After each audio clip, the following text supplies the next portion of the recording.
안녕하십니까. 부동산 코칭 박쌤 박진혁입니다. 이번에는 요즘 전세 사기 물건들 많아요. 낙찰가보다도 보증금이 더 높아서 입찰하는 사람들이 없어요. 그래서 임차인들이 보증보험을 들어서 보증보험에서 돈을 받아간 사람들, 그럼 보증보험회사가 주택도시보증공사 보증보험회사가 이제 어떻게 하느냐, 이것을 빨리 털어버리려고 이제 방법을 세운 거예요. 그래서 방법 세운 것이, 여기에 지금 기본 내역에 보면, 그리고 매화물건 명세서에 보면 이 말이 나와요. 신청 채권자가 보증금 전액을 받지 못하더라도 매수인에 대한 잔존 임대차 보증금 반환 청구권. 그러니까 낙찰자 그 선순위 임차인인데, 그 선순위 임차인이 돈을 다 못 받으면 낙찰자가 나머지를 다 물어줘야 돼요. 그러니까 선순위가 내 돈 물어줘라고 반환 청구를 할 수 있는 거예요. 이것을 이제 포기를 한다.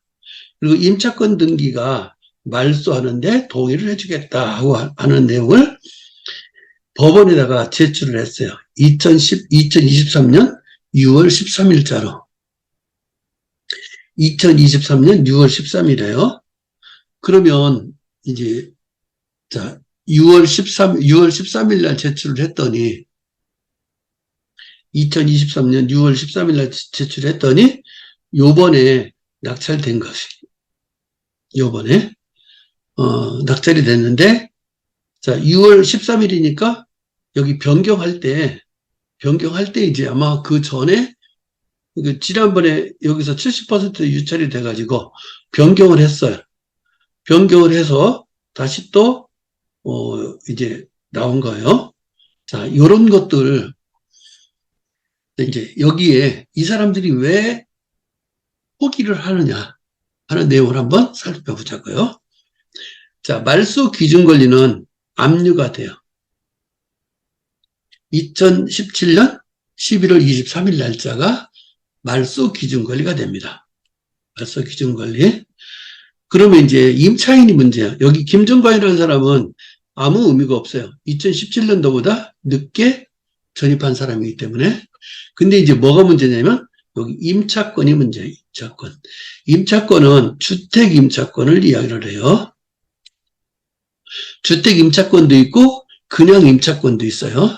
자, 주택 임차권은 주택임대차 보호법에 의해서 보호되는 임차인이 집주인이 돈을 안 돌려주면 이걸 가지고 이제 등기부에다가 내 보증금이 얼마고, 그리고 내가 어떻게 점유하고 있고, 전입 날짜는 어떻게 되고, 확정일자는 어떻게 되고, 이러한 내용들을 등기부에 다 등기를 해놓는 거예요.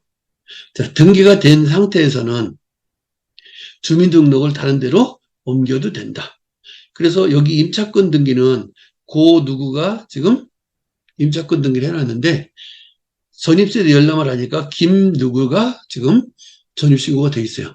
그럼 이 임차인은 고 누구누구는 보증보험회사에서 주택도시보증공사에서 돈을 받아가지고 나간 거예요. 자, 주택도시보증공사에서 돈을 받아갖고 나갈 때 항상 필수적으로 뭘 해놔야 되냐면 임차권 등기를 먼저 해놓고 신청을 해야 돼요. 신청할 때 이 임차권 등기를 안 해놓고 있으면 돈을 지급을 안 해요.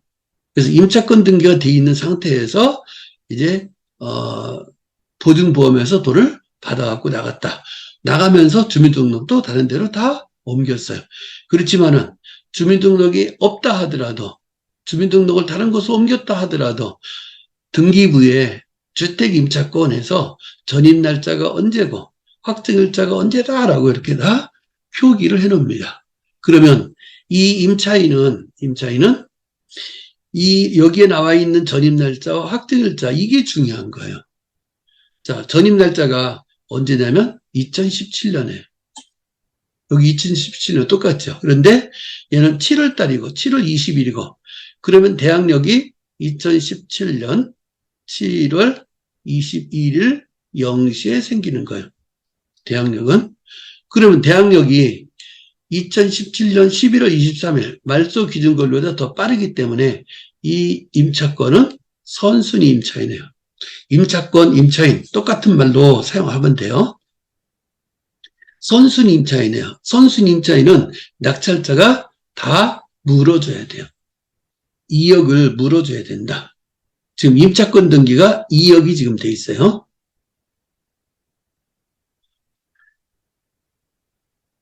자, 임차인이 2억을 물어줘야 되니까 낙찰 받는 사람들이 없는 거예요.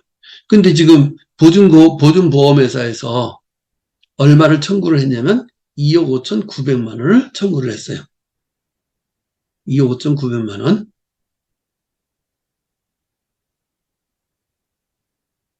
자, 매각물권 명세서를 한번 보도록 할게요.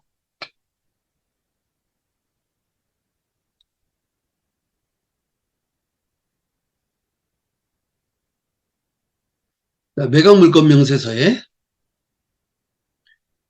전유 부분 전부를 지금 쓰고 있는데 이게 바로 등기사항 전부증명서, 등기사항 전부증명서가 바로 임차권 등기를 해놓은 거예요. 주택 임차권 등기가 돼 있는 사람, 이 사람이 자, 임대차 기간 언제부터 그리고 보증금 얼마 들어가 있고 2억 지금 돼 있네요. 그리고 전입 날짜, 확정 일자가 이렇게 나와 있다. 근데 여기에 배당 요구라는 말이 배당 요구 여부에 날짜가 없어도 이 사람은 자동으로 배당 요구를 한 것이 된다. 왜냐면 강제경매 개시 결정 이전에 임차권 등기가 되어 있는 건 배당 요구를 별도로 하지 않아도 자동으로 배당 요구 한 것이 됩니다. 자, 이제 그런데 문제는 뭐가 문제냐면 이제 여기 압류 세무서, 여기도 압류 세무서, 수원세무서, 동수원세무서, 세무서가 지금 문제예요. 세무서가 자, 상속세, 증여세, 종부세 중에서 이 세금들은 임차인보다도 먼저 돈을 받아가요. 임차인보다도 먼저 돈을 받아간다. 근데 이것은 누구만 아느냐? 여기 이해관계인만 알 수 있어요. 가서 열람해 볼 수 있어요. 근데 우리 입찰하는 사람들은 열람해 볼 수가 없다. 자, 여기서 임차인이 견매기에다가 나 대항력 포기하겠습니다라고 낙찰자한테 최저가 매수인 낙찰자한테 내 돈 더 내놔라고 요구하는 것을 포기하겠다라고 지금 제출을 했어요. 자, 제출을 하니까 아까 6월 13일 날 2023년 6월 13일 날 제출을 했다겠죠. 그랬더니 6월 22일 여기 5월 22일이죠. 5월 20일 이후에 요 변경을 이제 시켜놨어요. 변경을 시키면서 요때 이제 신청을 한 거예요. 제출을 했어요. 제출을 하면서 자, 제출을 하면 경매계가 이걸 받아줘서 이제 처음 100%부터 다시 시작이 된다. 49%에서 그대로 시작이 되는 게 아니라 왜냐면 49%에 시작이 됐는데 얘가 1억 2,900에 낙찰이 돼버리면 엄청난 손해를 보잖아요. 그래서 처음부터 자, 경매계가 대항력을 포기하겠다는 이런 서류가 들어오면 처음부터 다시 100%에서 진행이 돼요. 그래서 이제 한번 유찰이 돼가지고 1억 9,171만 원에 낙찰이 된 거예요. 자, 이 사람은 임차인한테 주는 돈이 없어요, 이제. 임차인한테 돈을 줘야 될 돈이 없는 거예요. 근데 이제 문제는 세무서 부분이 있어서 이제 일부분 세무서가 돈을 가져간다면 배당을 받는다면 임차인이 다 돈을 받지도 못할 수도 있는데 아마 이런 경우는 세무서가 먼저 받아가지 않는 그런 세금일 거라고 판단이 되니까 아마 이렇게 대항력을 포기한 거 아닌가 하는 생각이 듭니다. 그래서 대항력을 포기를 한다. 여러분들 이런 물건들이 이제 많이 나와요. 전세 사기 물건. 낙찰가가 전세가보다 낮아요. 전세값이 더 높아요. 그러면 높으니까 이걸 다 물어줘야 되는데 입찰하는 사람이 없는 거예요. 입찰하는 사람이 없으니까 보증보험회사나 아니면 현재 여기 임차인들이 나 포기하겠습니다라고 하는 이런 포기서가 제출이 됐을 때 경매계가 100%부터 처음부터 다시 진행을 시킨다. 요런 내용. 요거를 이제 알고 계시고 또 다른 하나를 지금 한번 또 봐볼게요.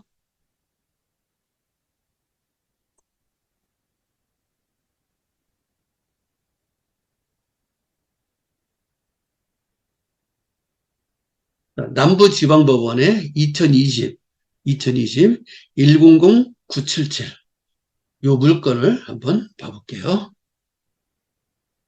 자, 요 물건은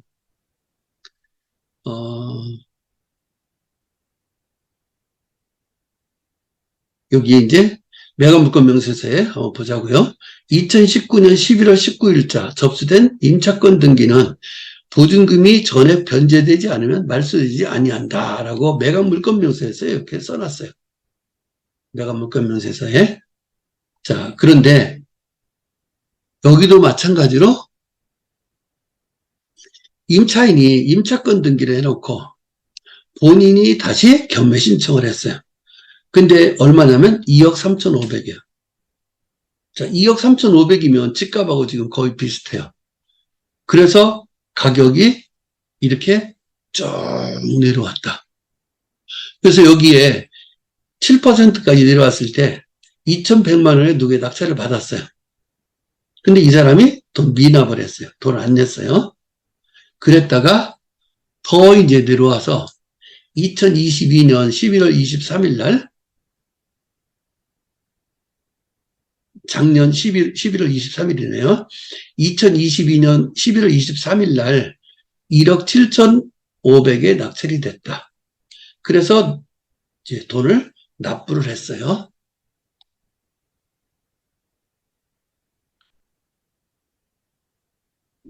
자, 그러면 여기서 이제 문서 접수 송달 내역을 한번 봐볼게요. 자, 2022년 9월 6일 날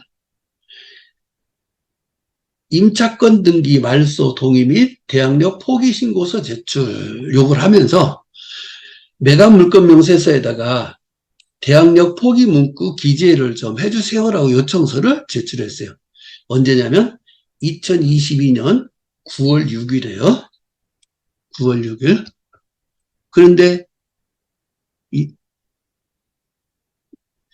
여기서는 보증금이 전에 변제되지 않으면 말소되지 아니함. 낙찰자가 인수한다는 내용만 나오고 다른 내용은 지금 없어요. 아까 그 요청을 했으면 경매계에서 받아줘야 되는데 경매계에서 안 받아줬어요. 2022년 자 4월 달에 이렇게 이제 미납을 해놓으니까 언제까지 지금 내려갔냐면 금액이 800만 원. 지금 9월이면 여기 때 해당되네요.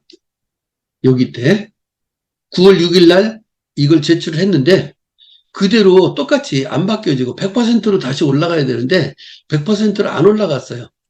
100%로 안 올라가고 이렇게 그대로 진행이 돼서 자, 4%까지 800만 원까지 내려왔었어요. 800만 원까지 내려왔는데 이걸 1억 7,500에 낙찰이 됐다. 1억 7,500에. 요게 이제 아까 거하고 요 물건하고는 다른 거예요. 자, 아까 물건은 경매계가 받아줘서 100%부터 다시 진행이 됐고 여기는 받아주지 않아서 그대로 100%가 아니라 그대로 유찰돼서 그대로 진행이 됐다. 요게 이제 틀린 거예요. 그러면 여러분들이 대학력 포기하는 그런 문구가 나왔을 때 꼭 확인을 해 보셔야 돼요. 언제 그걸 접수를 시켰는데 그 접수된 것이 경매계에서 반영을 해줬느냐 안 해줬느냐. 그러면 지금 여기 1억 7,500에 낙찰이 됐는데 이 낙찰된 사람은 1억 7,500만 원으로 모든 거 다 끝나는 게 아니라 임차권 등기가 2억 3,500이 지금 돼 있어요. 그럼 2억 3,500을 다 물어줘야 된다. 정확하지 않아요, 이게. 경매계에서 받아주지 않았기 때문에. 그러니까 경매계에서 받아줬느냐, 받아주지 않았느냐에 따라서 이게 달라지는 거예요. 경매계에서 받아주면 처음부터 다시 100%부터 진행이 되고, 경매계에서 받아주지 않았으면 낙찰자가 다 물어줘야 된다. 이 부분이 아까 물건과 지금 물건의 차이점이다. 그리고 여러분들이 대항력 포기라는 그런 문구가 들어왔을 때, 매각 물건 명세서에 그런 내용이 들어왔을 때는 꼭 확인을 해야 된다. 자, 꼭 확인을 해야 돼요. 지금 이것처럼 여기에 매각 물건 명세서에 이 내용이 안 나와 있으면 이 내용이 안 나와. 지금 이건 말수가 안 된다고 나와 있지, 말수된다는 얘기가 없어요. 이런 내용들이 안 나와 있으면 함부로 접근하면 안 되는 거예요. 자, 오늘은 대항력 포기의 요 내용에 대한 내용을 가지고 한번 살펴봤습니다. 수고하셨습니다.